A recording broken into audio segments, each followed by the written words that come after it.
اور میں ہوں عدنان سجاد. شامل کریں گے ہیڈ لائنز. وفاقی آئینی عدالت کا بڑا فیصلہ. منار ریسٹورنٹ گرانے کا فیصلہ کل عدم قرار. سی ڈی اے اور میٹروپولیٹن کارپوریشن کی اپیلیں منظور. ٹرائل کورس کو ملکیت کا فیصلہ. عدالتی آبزرویشن سے متاثر ہوئے بغیر کرنے کی ہدایت. ہماری تعریفیں نہ کریں، ہم نے جذباتی فیصلہ نہیں کرنا. جسٹس حسن اظہر رضوی کا وکیل احسن بون سے مکالمہ. ریمارکس کیے، عدالتی فیصلے میں وہ کچھ لکھا گیا جس کا فسانے میں ذکر تک نہ تھا. سابق چیف جسٹس قاضی فائز عیسیٰ کی سربراہی میں بینچ نے ریسٹورنٹ گرانے کا فیصلہ دیا تھا.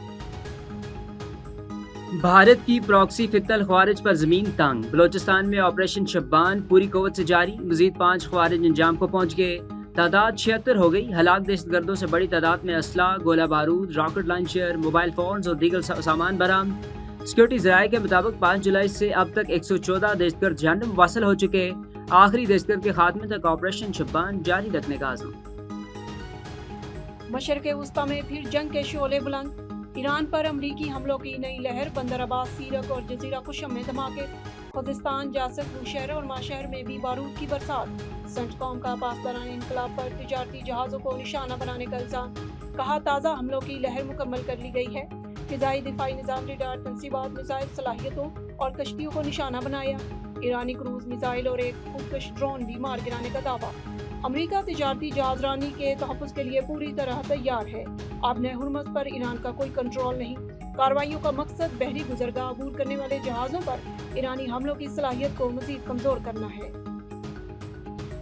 پارلیمنٹ ہاؤس میں 10 جولائی کو ایم این اے راجہ خرم نواز کی زیر صدارت قائمہ کمیٹی اجلاس میں chairman C D A Sohail Ashraf نے یقین دہانی کرائی کہ اسلام آباد کے مضافاتی علاقوں میں غیر قانونی قرار دی گئی ہاؤسنگ اسکیموں کو جلد ریگولرائز کیا جائے گا. اس مقصد کے لیے کنسلٹنٹ کی خدمات حاصل کی جا رہی ہیں اور عمل جلد شروع ہوگا. راجہ خرم نواز نے کہا کہ ان اسکیموں کو باقاعدہ بنانے کے علاوہ کوئی اور حل نہیں، جبکہ کھنہ کاک، کھنہ ڈاک اور شکریال سمیت بعض علاقوں میں جائیدادوں کی رجسٹری پر پابندی ختم کرنے کا مطالبہ بھی کیا.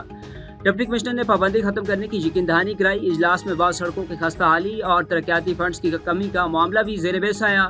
شکریال اور دیگر علاقوں میں جائیدادوں کی رجسٹری پر عائد پابندی کا معاملہ بھی اٹھایا. ڈپٹی کمشنر نے یقین دہانی کرائی کہ یہ پابندی ختم کی جا رہی ہے. کمیٹی کی چیئرمین نے شیر دمیال، گورا مست، بامتراد اور کرپا روڈ کی خستہ حالی پر تشویش کا اظہار کیا. انہوں نے کہا کہ سڑکیں تعمیر نہ ہونے کی وجہ سے عوام مشکلات کا شکار ہیں. Chairman C D A committee کو آگاہ کیا گیا کہ اس منصوبے کے لیے فنڈز کا انتظار ہے. فنڈز کی دستیابی کے ساتھ ہی تعمیراتی کام شروع کر دیا جائے گا. نیوز اسٹوڈیو سے فی الوقت اتنا ہی. مزید خبروں نیوز اپڈیٹ سے باخبر رہنے کے لیے دیکھتے رہیے A1 TV. سب پہ نظر، اندر کی خبر.